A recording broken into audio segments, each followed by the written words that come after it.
Lepo pozdravljeni v novi oddaji Moj odnos do samega sebe. Danes je z nami zdravnica z neizmerno količino energije, s presenetljivimi znanji in potovanji ter velikimi družinskimi preizkušnjami. Primarij docent dr. Neli Vintar, DRMET je specialistka anesteziologije, reanimatologije in perioperativne intenzivne medicine. Že 40 let je zaposlena na UKC Ljubljana na kliničnem oddelku za anesteziologijo in intenzivno terapijo operativnih strok, oddelek za terapijo bolečine. To je zdravnica predana lajšanju bolečin tudi z akupunkturo.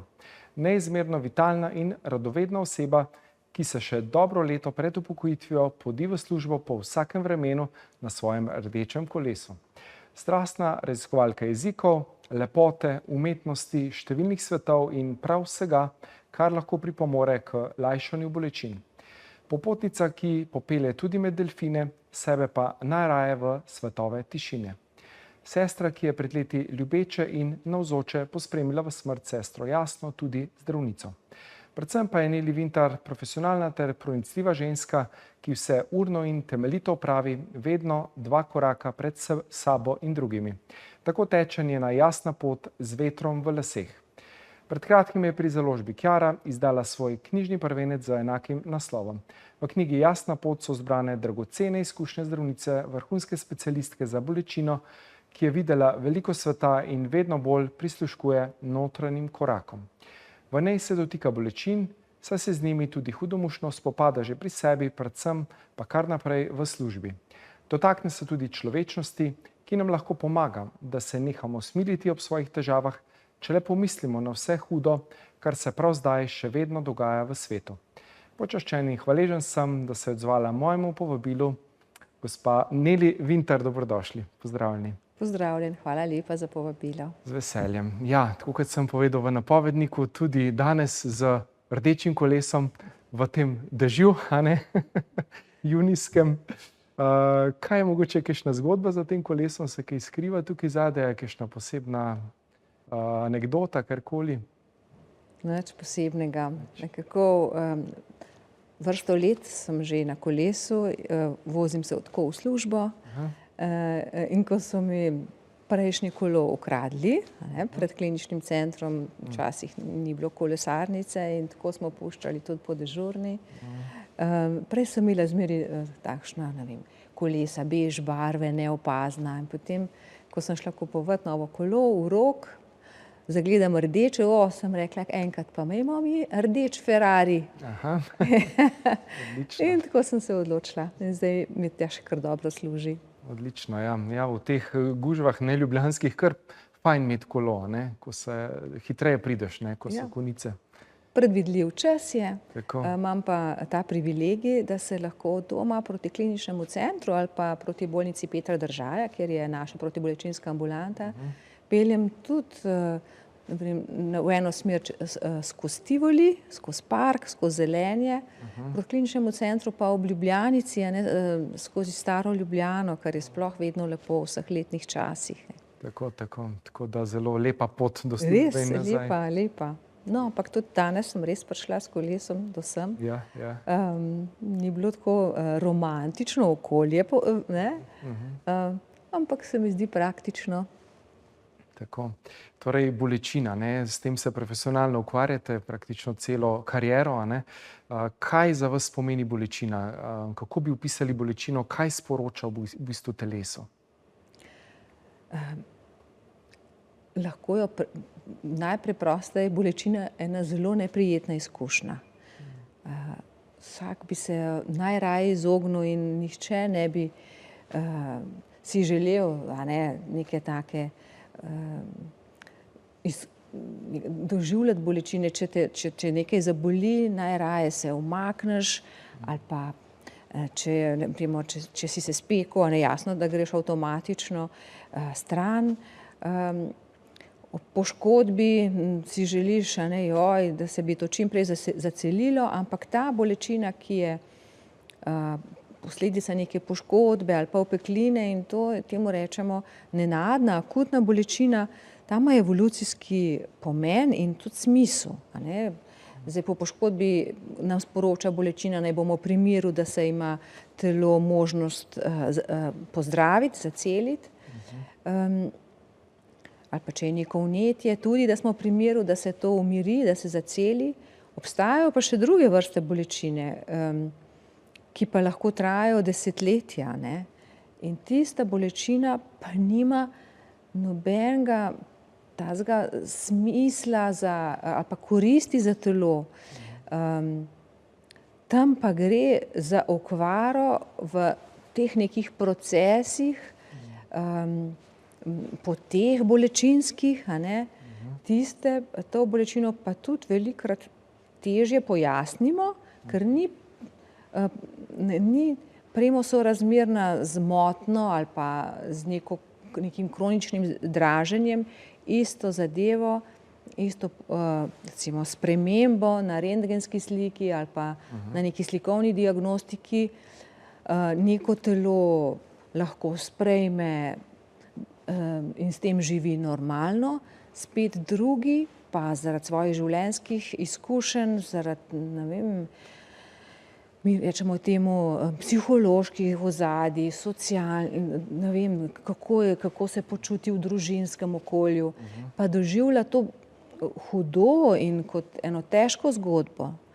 In skozi to je bolečina velik izziv za tistega, ki jo doživlja, in za tistega, ki jo želi zdraviti.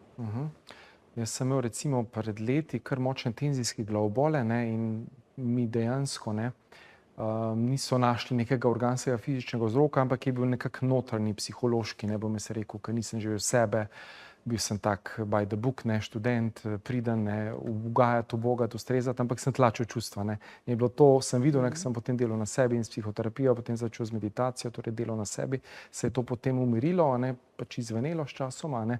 Tudi akupunkturo sem se recimo poslužil, ne, takrat na vašem oddelku sem šel nekajkrat, a ne, tudi seveda pomaga, a ne, ampak je pomembno, da najdemo tisti mogoče globlji vzrok, a ne, ker okej, nekaj je, ker se ti zlomiš kost, pa je fizična poškodba, ne.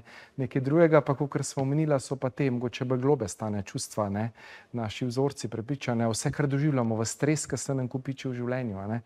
Kako mogoče vi pristopate k pacientom, ki imajo mogoče ta tip bolečine, ne, ki je globlji mogoče nek vzrok, ne? Tudi če je neka akutna situacija, ki poznamo vzrok, se čustva vpletejo, ne. Ja, tudi, seveda.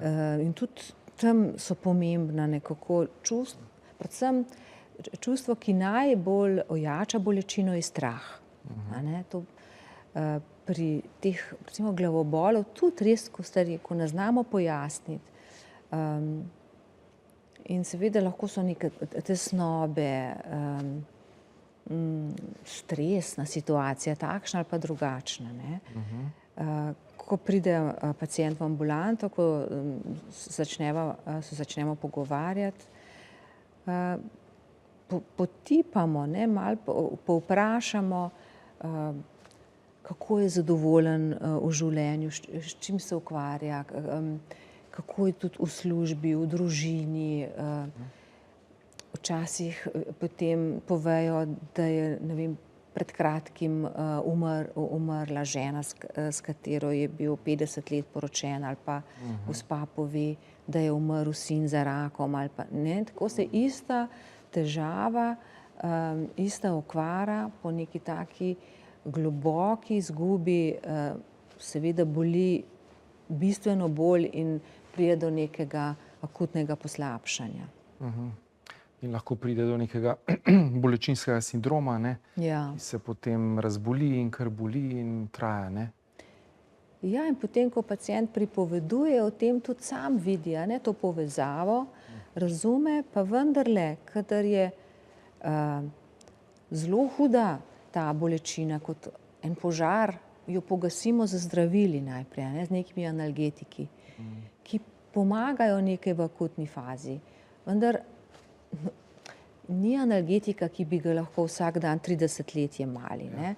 Se pravi, za te dolgotrajne bolečine je pa potreben nek celosten pristop, a ne, psihoterapevtski pogovori, delo na sebi, ne, tudi kot ste že samo omenil, niso vsi ljudje odprti za meditativne pristope in pač moraš najti način, ki bi konkretnemu človeku bil blizu, ali stik z naravo, nekdo gre rad na sprehod v gozd, spet kdo drug mogoče je veren ali pa nekako se umiri ali v cerkvi ali katerekoli religija, ne, samo da se lahko umiri, da se zmanjša to breme, ta teža ali pa tudi strah, je že lažje. Pa tudi na telesu je treba delati, a ne, mišice so glavni analgetik. Zdaj, mislim pri glavobolu, ampak imamo mogoče bolečine v križu, bolečine v kolkih, ne. Kako zdaj krepiti mišice pri tem, da vadba boli? To je velik izziv, a ne, zato so pa potem treba neko daljše obdobje, pa tudi vodena rehabilitacija, da potem razume ta človek, da ne moremo čakati na obdobje, da bo vadba možna brez bolečin, ampak nekako postopna, nežna, ljubezniva vadba z bolečino, ki je do neke mere znosna. Absolutno. Bova nadaljevala po kratkem predahu, tako da se vidimo čez nekaj trenutkov.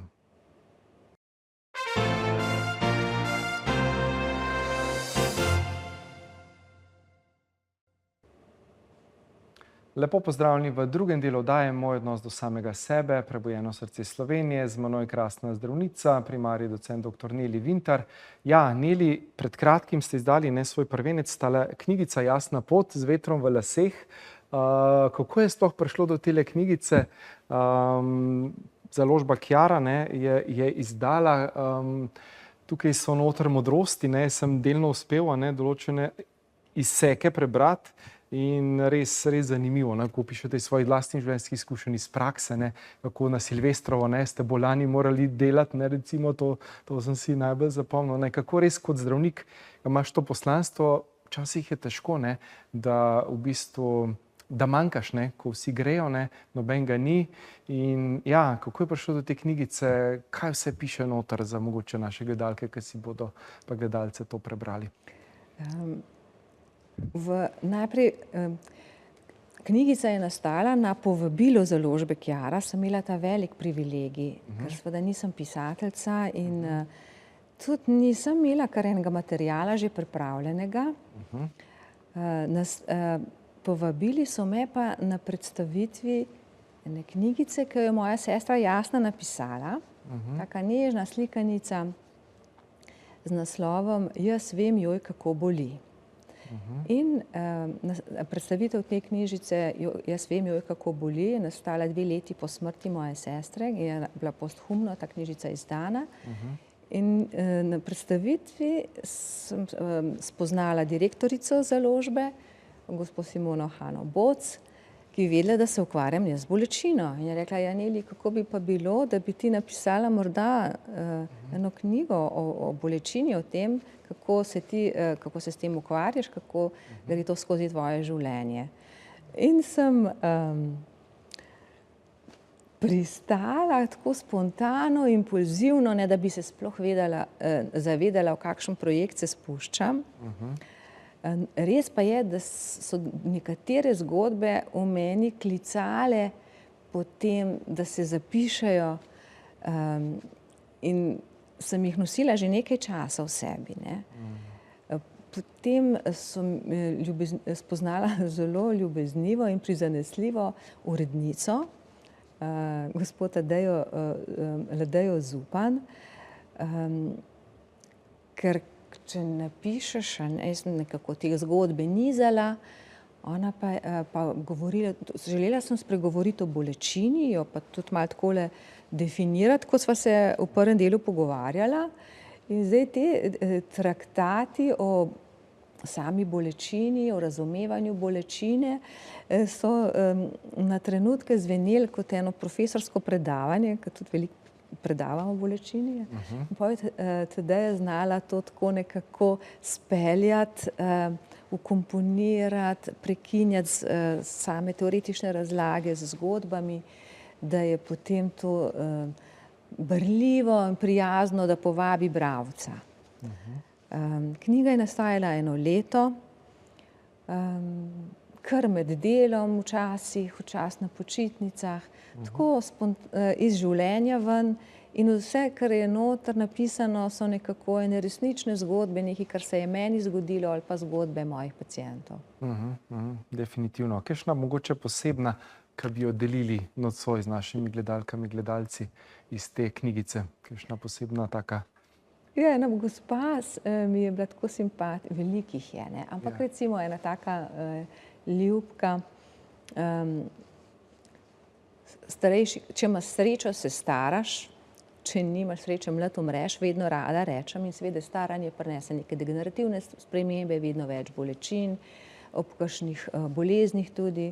Ena gospa je prišla v ambulanto na pregled iz Osilnice na Kolpi. To je v Sloveniji za slovenske pojme daleč, 2 uri pa pol v eno smer z avtom za neko gospo, ki tam stalno živi, to cel projekt, mora organizirati tudi družino, da si vzamejo dopust, da pripeljajo. In se pogovarjava na tem prvem pogovoru in gospa je imela po zlomih hrbtenice zaradi osteoporoze in tako, in to boli, in jaz si predpišem 3 različne vrste analgetikov v takih nežnih odmerkih, da bi bilo za staro gospo to sprejemljivo. Ampak vsi analgetiki imajo določene tudi neželene učinke in nekateri ljudje pač jih niti ne prenašajo, pa ne.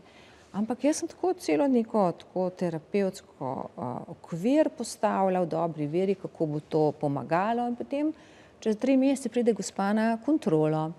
In dober dan, kako ste, kaj jo povprašamo, ona prav, hvala, slabo. Si mislim, pa sem rekla, pa vi jemljete kaj od teh analgetikov, ki smo vam jih predpisali? Prav ne, nič od tega ne jemljem.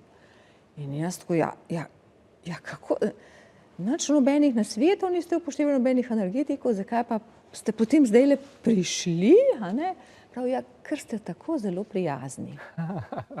Lepo. Kratka, tudi nefarmakološki pristopi so pomembni, zdelo se je očitno smiselno, da pride, da ima nek lep ali pa ljubezniv odnos, ki jo poboža in tudi nekako ji pomaga skozi življenje z bolečino. Zelo pomembno, ta vloga zdravnika, ki mu recimo pacient zaupa, recimo, tisti, ki zaupa, Ja. pa je res pomembno, ta prijaznost, poleg te strokovnosti in vse to, da je ta ljubeč, sočuten odnos, ki v bistvu zdravi. Na nek način. Pa ne samo zdravnika, saj veste, mi smo tudi, so medicinske sestre, pa drugo osebje. Tako da vse kot celota, ta terapevtski odnos je pomemben, Pa tudi fizioterapevti, če hodi na fizikalne terapije. Vsi nekako je ta odnos, ki se vzpostavi, že ta empatija, pričakovanje, zaupanje, to tudi zdravi. Absolutno. Zdaj, akupunktura je zdaj zelo velik naval, sem slišal, imate zelo vse polno, kakšne vse te bolečine lahko omilite ali pa celo odpravite s tem pristopom, recimo iz kitajske medicine?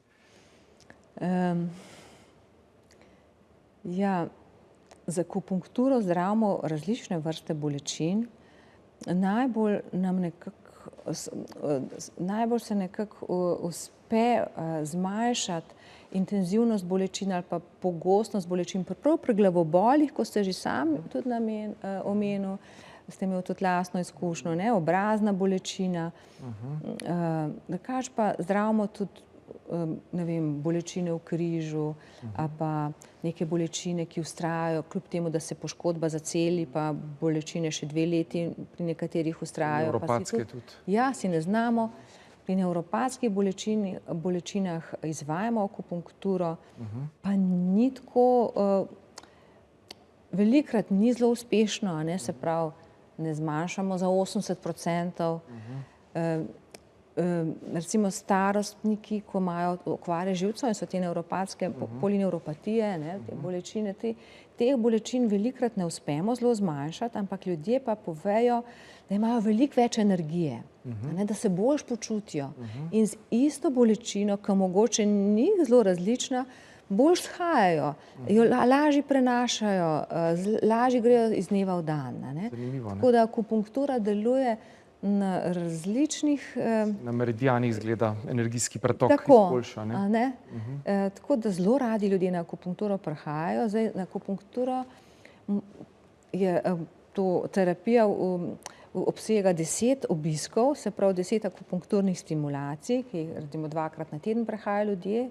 In seveda 5 tednov en človek pač prihaja in odzivi so pa z zamikom, seveda, ker nobene substance ne vnašamo, a ne, in telo melje neke stimulacije, informacije in velikokrat povedo na zadnji akupunkturi, da ni še boljše, na kontroli pa potem, da je prišel odziv in olajšanje šele 4 ali pa 6 tednov po zadnji akupunkturi. Zdaj, koliko časa traja ta pozitiven učinek akupunkture, je tudi zelo različno. Pri nekom pol leta, pri nekom 2 leti, pri nekom še dlje. Nekako je pa treba ta 10 akupunkturnih stimulacij ponavljati nekaj na 2 leti ali pa na 3 leta, ne? In potem, ker se ljudje prvič, eni pridejo prvič, drugi so pa bili že 3-krat, 4-krat je njihov to 5. ponovitveni ciklus, a ne, recimo v 10-15 letih, a ne, in zato je teh pacientov zmeraj več, čeprav na dan v dopoldanskem času pri nas okrog 55 akupunktur, se pravi 55 pacientov dobi akupunkturno terapijo. Super. Bova nadaljevala po kratkem predahu, tako da se vidimo čez nekaj trenutkov.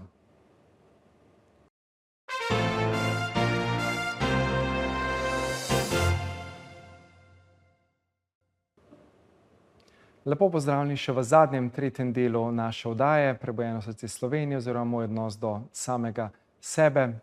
Ja, doktor Neli, kaj pa skrb zase, ne? Vemo, ne, veliko dajemo kot zdravniki drugim, veliko se razdajemo mogoče, ne, ampak je vendarle potrebno poskrbeti zase. Vi radi hodite v naravo, torej veliko ste v naravi, ne. Kako še skrbite zase? V naravi mi je res najprijetnejše. Ampak nekako sem pred leti začutila že povabilo v raziskovanje notranjih svetov, v nekem duhovnem svetu, v notranjih plasteh, ki se razpirajo brez konca, tako kakor tudi zunanja vesolja. Tako da to lahko, tukaj se zgodba nikoli ne konča in te raziskovanje notranjih svetov traja celo življenje in enako zanimivo, kot če potujemo iz države v državo ali pač, ko bomo nekoč v to vesolje potovali. Ko sem nekako v naravi, tudi nekako poskušam začutiti celo svoje telo, pa poslušaš, ne vem, ptičke ali pa veter, kako šelesti, ali pa velikokrat se družinsko sprehajamo s psom. Ta stik z naravo pa stik s samim sabo sprošča, ob tem se tudi spočiješ, nekako neka spontana radost se zbudi. In s tem je življenje lepše, mislim, ne samo tako, da si rabiš nekaj odpočiti zaradi nekih težkih situacij v službi, vsi jih imamo, mislim, ne samo zdravniki ali pa medicinsko osebje, saj službe danes so grozno naporne, a ne, pa vsi nekaj zahtevajo, pa neki roki, pa vsak poklic je naporen, mislim, težko je, ne? In zdaj, če si v stiku s sabo, če si nekako zadovoljen, potem ima življenje en okus, eno radost in je vsak trenutek si lahko nekako del te zgodbe, a ne, ni treba čakati na dopust ali pa nekaj, ne, tako se mi zdi, da je to tako življenje, da s tem ima življenje svoj smisel in nas povabi vedno znova.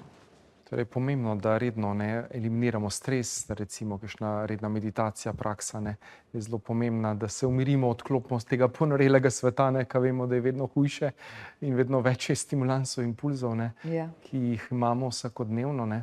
In en tak celostni pristop do zdravja in hrana in gibanje in meditacija in dihalne vaje, da celostno pristopimo k nekem notranjemu miru v življenju. Res je tako. Kaj pa delfini? Tudi ena ljubezen. No, je pa moja najljubša tema. No, evo, kaj da bi vedel, sem zašel še tja. Delfini so me nekako že zanimali, moj mož se je potapljal, še preden sva se spoznala, ko sem ga jaz spoznala, sem se začela še jaz potapljati z njim, ker če ne na dopustu, na počitnicah in on pod vodo. Pa sem še jaz vstopila v ta podvodni svet, sicer za Kvalungo, in tako smo na nekem dopustu spoznali gospo, ki je našla kraj na jugu Egipta, se reče Sataja, to je koralni greben, kjer se delfini vsak dan čez dan zadržujejo. In se mi je zdelo to nekaj čudovitega, nekaj, kar bi jaz zelo rada doživela. Ker je redko, da ti lahko si med jato delfinov, da jih je 50, 100, da so čisto blizu, da komunicirajo, gledajo iz oči v oči, povabijo v neko igro, v neko vrtenje pod vodo. Ko to doživiš, je res neka čisto posebna izkušnja. Delfini oddajajo nek ultrazvok, s tem oni, se reče biološko eholokacija, to, ko oddajajo, oni skenirajo okolje, oblike, tudi lovijo na ta način, ampak če jih je veliko delfinov okrog, ko vsi te svoje ultrazvočne vibracije oddajajo, na meni, pa na mnogih ljudeh se to odraža tako, kot en tak hormonski plima hormonov in se endorfinov tudi, se pravi, teh hormonov, hormonov sreče. Jaz sem bila po prvih teh srečanjih z delfini popolnoma evforična, presrečna. To je bilo zame veliko odkritje in sem si želela, ker najprej sem šla s to gospo, s svojim sinom in sama, in sem si sama želela, da bi pač prijatelje, znance tja pripeljala in sem pol res organizirala, ker mislim, da 13-14 skupin ljudi, ker pa si na ladji tam en teden in vsak dan greš plavati z njimi. Posebno doživetje, ampak seveda si moraš tega želeti, mora biti tudi voda nek tvoj element, se moraš prijetno počutiti. Absolutno, ja. Absolutno. Torej res za radost, za veselje, srečo, res napolni, Res, nisem imela nobene slabe izkušnje, če bereš vse sorte, ljudje sprašujejo, je to lahko kaj nevarno. Nisem doživela in tudi nisem slišala, da bi te delfini tam, ko prehajamo, pa so še druge skupine, oni elegantno lahko zelo hitro mimo preplava, skoraj na dotik, ampak se te nikdar ne dotakne. In nekako, jaz sem imela vedno občutek varnosti, da tudi oni skrbijo, da smo vsi v redu. Da so oni zelo na visoki stopnji razvoja, zavesti. Ja, tako pravijo. Jaz sem prav tako nekih razsvetljenj tega nisem doživela, ampak strašno prijetno mi je bilo z njimi. Odlično, odlično. Bi mogoče zdaj še za konec, počasi se bližava zaključku, kako hitro ta relativni čas beži, še kakšno zgodbo, izkušnjo, mogoče iz prakse, iz službovanja ali pa iz privat življenja, ki bi mogoče se zdaj utrnila, pa bi mogoče delili z našimi gledalci, gledalkami. Podelila bi rada samo to, da nekako vedno, ko nas v življenju doletijo kakšne preizkušnje, kot je recimo tudi bolečina ali pa bolezen in bolečina,